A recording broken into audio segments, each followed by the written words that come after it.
Sorry about that, babe.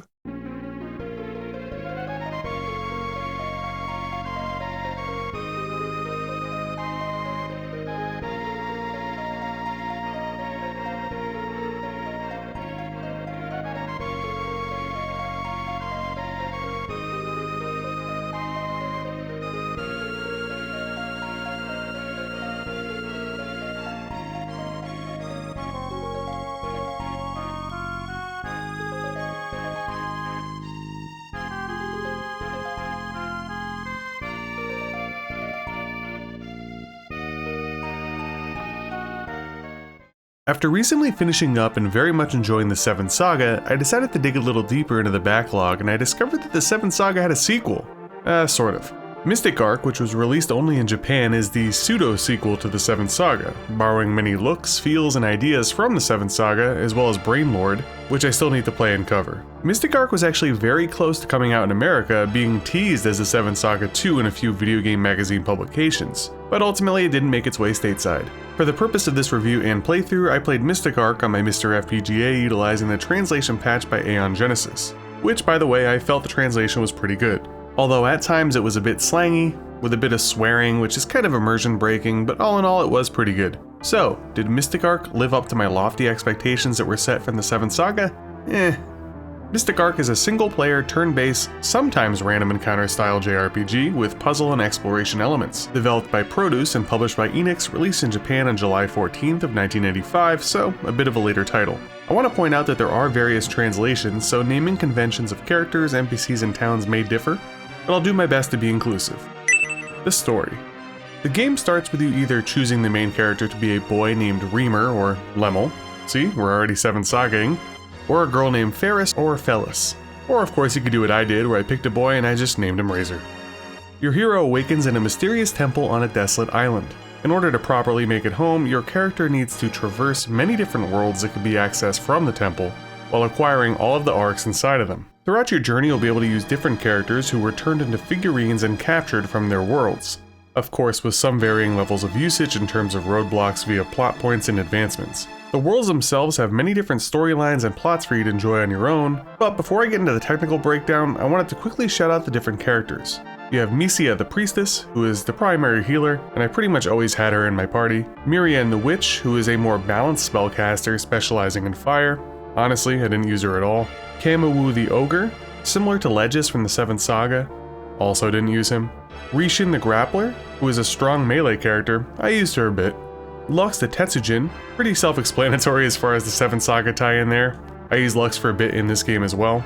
Tokyo the Ninja, who was a staple in my party almost the entire time when I could have 3 total members, because of course having an early innate ability to raise attack power and attack doubly is pretty sweet.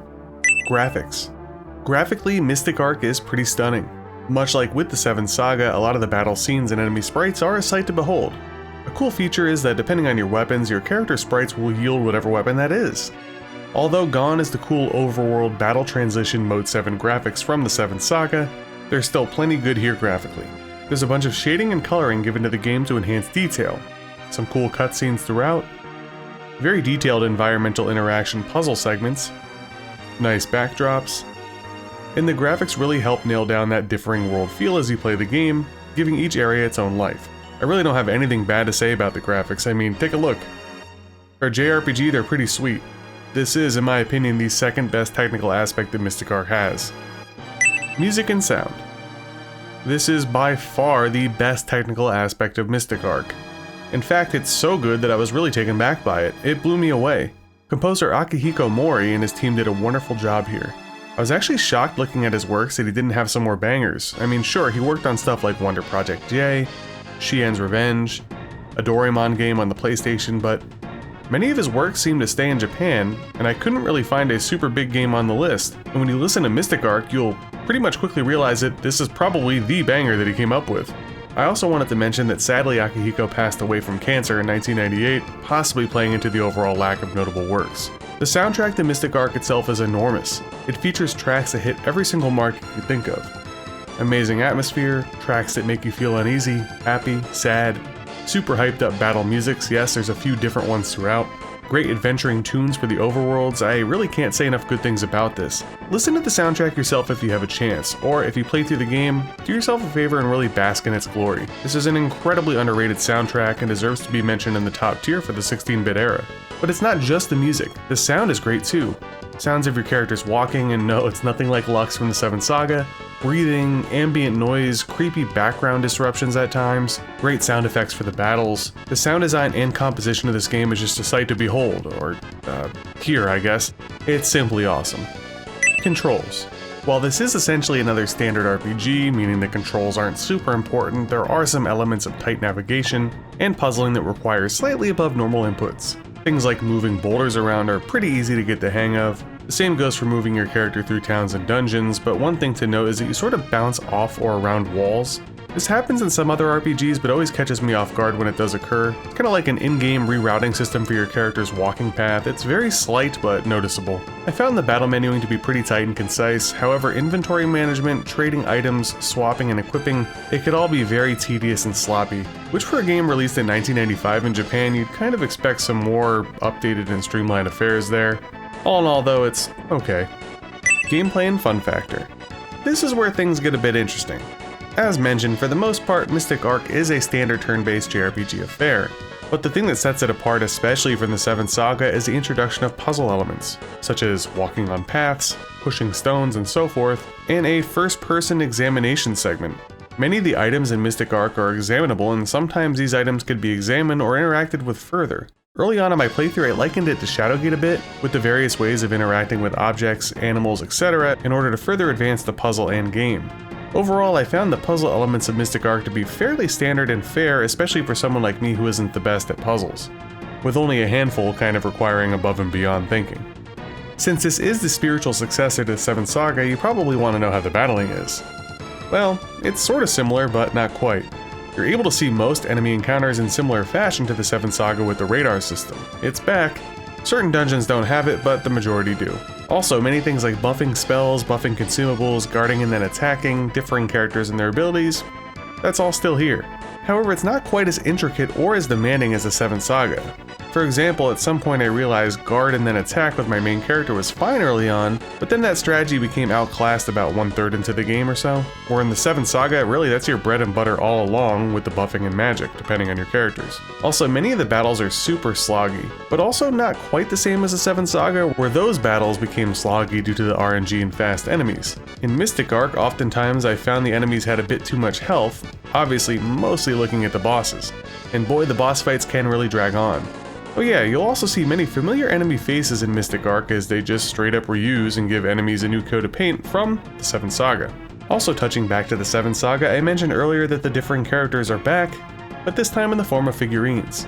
So no more going from town to town trying to convince someone to join your party and not steal your runes. Instead, you simply imbue either the Ark of Power or the Ark of Wisdom into a figurine and bring them to life. While it was cool basically having the entire cast at your disposal after the first Ark acquisition, I found myself sticking with basically the same team throughout the game, because unlike the 7th Saga, from what I understand, there are no betrayers. There's no hyped up apprentice battles, they're kinda just there. And once I got into my groove, I didn't really feel the need to change. A couple of branch-offs here, the arcs are similar to the runes of the 7th Saga in their importance, however their uses are usually imbuing them into a figurine to bring the character to life, enhancing a piece of equipment such as armor or a weapon, or they are used as part of the puzzle elements and examining key set pieces. For example, at one point you need to use the Ark of Wisdom on a machine to understand what it's for, and then the Ark of Power to turn it on. So yeah, important to the game, helpful to your characters and party, but not quite the same as the runes, which were infinitely consumable buffing items in the 7th Saga and incredibly important in almost every encounter. Speaking of the figurines, aside from having figurines to bring to life your party members, there's other uses. Throughout the game you'll find hearts, which could be put into figurines back at the island temple, then brought back into their respective worlds to advance plot points and dialogue. You could also catch certain enemies to turn them into figurines, very reminiscent of Pokemon and Pokeballs, right down to the weakening of said opponent before figurining? So what can you do with these figurines? Well, there's a secret area where you can then battle and gamble with these monster figurines, earning a currency called platinum. And then you could use said platinum in monster figurines in order to get unique items, weapons, and armor. Unfortunately, this is something that I barely did any of, but I'll get to that later. Overall, I found the game to be pretty well put together from a technical standpoint. Most battling is somewhat engaging. Though not quite as engaging as the 7th Saga, many of the worlds offer unique looks and feels, some unique dungeons, and it does well enough to keep you interested along the way. But with that being said, this game is not the 7th Saga, and if you were hoping it to be, like I was, you're going to be disappointed. Mystic Ark, as you could tell, is a very ambitious game. Lots of ideas, but the implementation of said ideas, not the best. Critiques. Alright, time to rally off the annoyances and see if you agree with me. While Mystic Ark borrows a lot from the 7th Saga, it's not that game. I know it's not a direct sequel, but being marketed as such at one point in America, it does borrow many of the elements, but then changes how they are implemented. The battle encounter crystal, the general battle style, upgrade seeds, guarding and attacking, gems to sell for currency, the cast of characters, runes which now became arcs, recurring enemy sprites, and so on. On the surface, it's just like the 7th Saga, but it's not. The battles are simply not as engaging, the character acquisition system is not as fun or randomized, the game goes very heavy into puzzles and exploration, and many of the carried over elements are simply toned down in Mystic Ark. As mentioned, guarding and attacking is not the be-all end-all. Buffing is not as important as it once was. And things like consumable magic items I found were useless 80% of the time. Now again, I realize that maybe some people didn't like the 7th Saga, so these changes were welcomed. But for me, that's not the case. The game should have just went off in its own direction entirely instead of kind of masquerading as the 7th Saga II. The figurine system. While cool on the surface, honestly it sucked. First off, technically the figurine battling arena is a secret. It's possible to never even find it. But if and when you do, you will quickly realize that you're going to have to spend some time turning these enemies into figurines because trust me, it's not easy. It's pretty time consuming. I found the process to be very tedious just to catch 3 in the first world, and from there my issues continued. When you then take your monster figurines to the arena, I thought you could just exchange them for items, armor, and weapons, but you need the figurines and the platinum coin currency from the arena in order to do so. So how do you get that? You have to gamble and battle your figurines. Okay, fine, I did that too. Then my best figurine died, and I barely had any coins. At this point, the entire process was approaching 40 plus minutes and I realized, holy crap, I don't have the time to do this. Maybe if I was 10 or something. So yeah, after that, I didn't even bother catching another monster figurine the entire game, which means I never got any of the special equipment from that area. And it wasn't until the tail end of the game where another secret can be found, where you could friggin' exchange gold for platinum coin. Which meant, had I continued catching the monsters as figurines, I could have avoided the battling altogether and still got my special items, albeit late.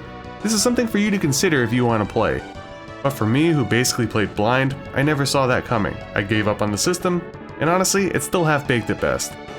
More on with the character figurines, thankfully the game has like an EXP share system built in, where if you have the figurines in your inventory, they all gain experience.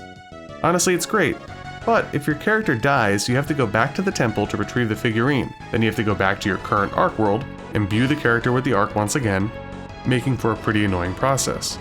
Also, if you had another character in your party who didn't die, swapping between worlds also means you need to imbue them again as well when you go into the next Ark. Overall, a very tedious process, and tedious is the main word here.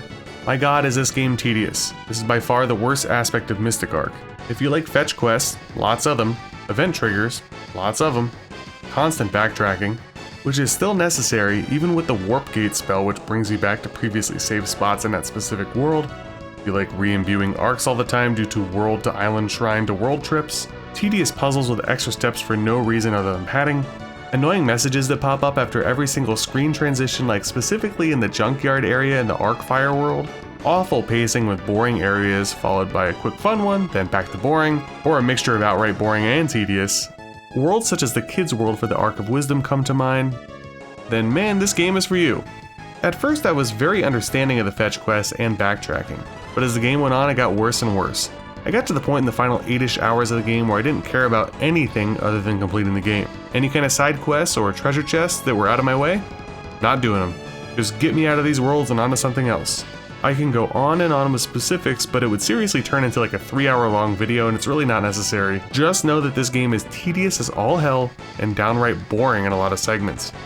But I guess one last bash is that many boss fights, especially early and mid-game, they could also drag because the bosses can heal themselves incessantly. Thankfully the game got rid of that a little bit down the stretch, so there's a positive.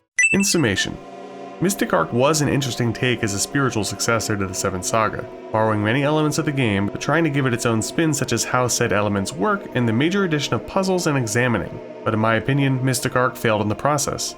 The game is beautiful graphically. It had a very high fantasy and whimsical feel. The differing Ark worlds and dungeon gimmicks do a decent job with variety. A great example is the Dark World in the Ark of Water. It's genuinely creepy and interesting despite it being mostly puzzles. The soundtrack and sound design are some of the best that I've ever heard in the 16-bit era, bar none. And the game itself is passable and playable, but that's about where it ends for me.